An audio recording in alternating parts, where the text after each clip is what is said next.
Um, so basically, it's a water engine, but I would rather say it's something like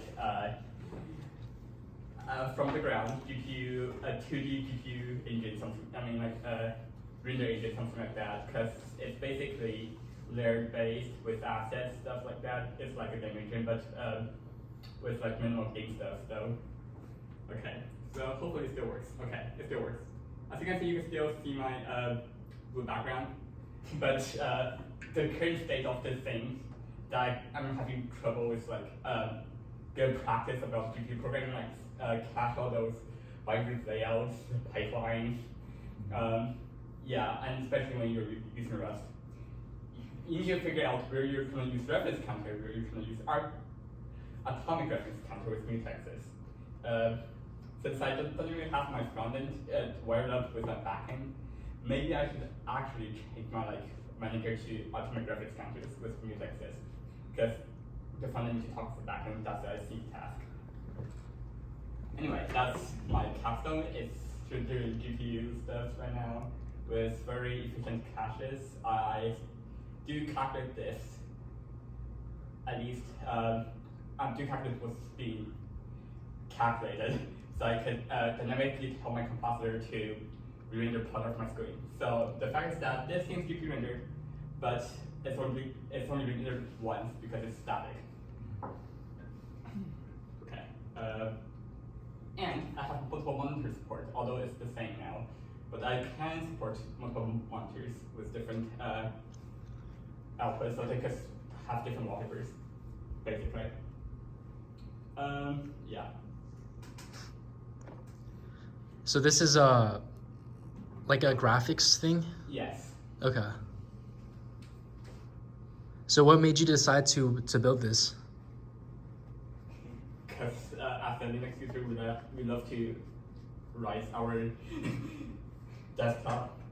Basically, we just want to make our work environment look better. Okay. Yeah. And you're planning to add support for animation? Yes, it's actually, so in this case, I have like 3 models. One's the texture model, which is used to render textures, because they can share the same shader basically. And wait, that's actually fragment shader, yeah. And then I have effect, which each of them would use their own shader probably. And then I have particle effects, so they will use their own shader. So I have like 3 models that tend to be implemented. And in addition, with scripting support, I'm not using Lua because I don't like double scripts. Okay, another thing I'm going to show. Okay, it's a thing that I built from last semester. I think it's, yeah, I built this last semester because I'm taking my politics class. And it's using a thing called archive to track attendance. And they're using a very shitty protocol where they just send a signing request without any checks to the class endpoint. So this terminal utility will just sign it in if you're using an archive platform. So basically, I can do archive. I have a couple menus. It can test logging, list your class, and you can check in class.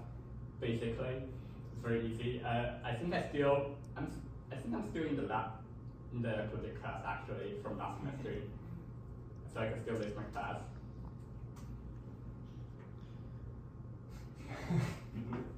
And I have just straight one-liner to checking off the class that's available. It will say that the check-in's closed because I'm obviously not taking this class anymore. But whoever you're taking the huge 200 people political class this semester, feel free to use my app. And in fact, this is wait a sec, let me open my browser. Where's my browser? Okay.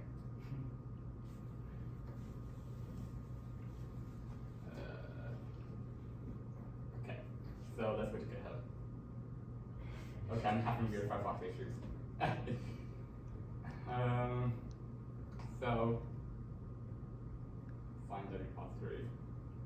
I have a pretty decent reading habit. Yes. Okay, yeah, I have a pretty decent reading.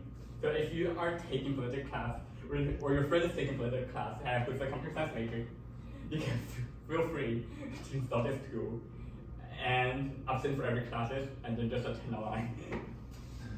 Yep.